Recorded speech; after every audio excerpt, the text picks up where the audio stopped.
Let's repeat the structure of the spine. From the side, you can see this beautiful curve, S-curve particularly, with its lordotic shape in the cervical spine, which are 7 vertebrae. The kyphotic shape in the thoracic spine, which are 12 vertebrae.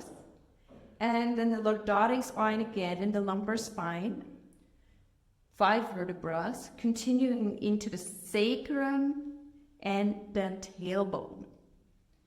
One dummy bridge, as we like to call it, for the amount of vertebrae per section would be 7 breakfast, 12 lunch, 5 p.m. dinner.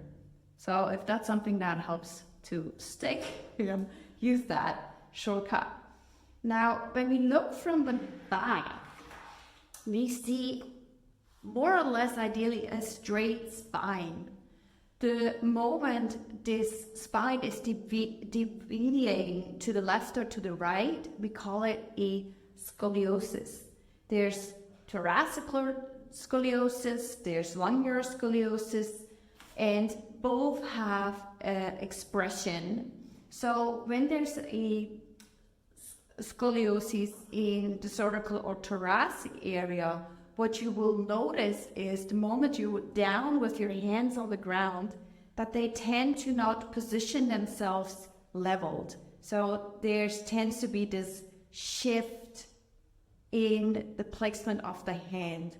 So one way to catch that is by placing your hands on the same level, and then level your engagement and lengthening, straightening of your spinal cord structures in the symmetry.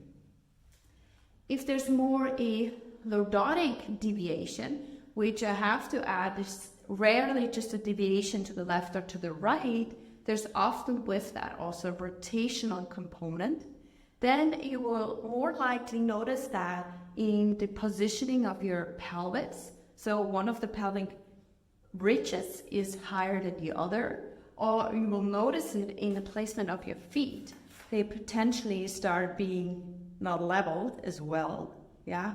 So that oftentimes is a reflection for some asymmetry in the body.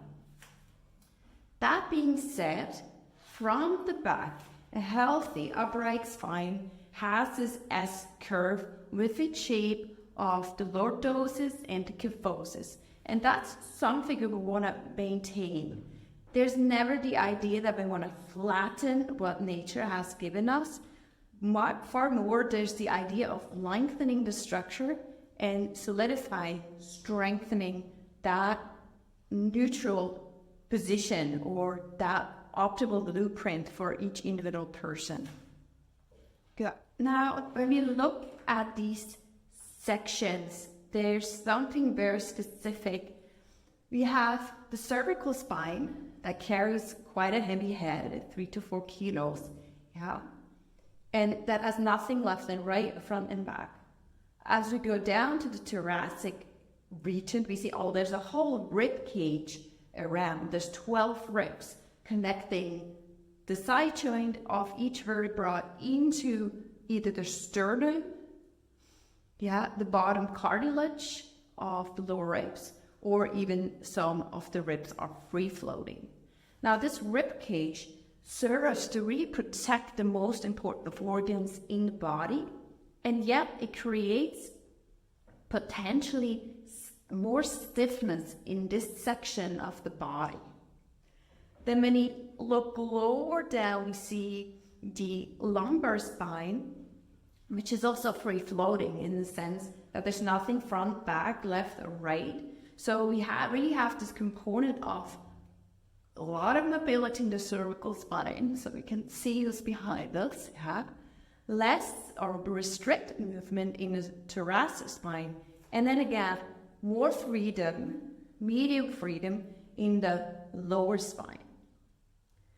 Functionally, that means whenever we're mobilizing the entire structure, there's always a tendency especially where we transition from one part of the spine, so it's the cervical thoracic transition, and it's the thoracic lumbar transition and the lumbar sacral transition.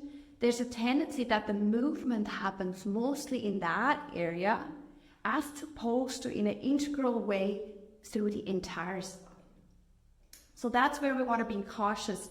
If I'm mobilizing the upper back, let's just say cat-cow, right, on my four, then the risk or the default could be that I mostly move in my lumbar spine or my cervical spine.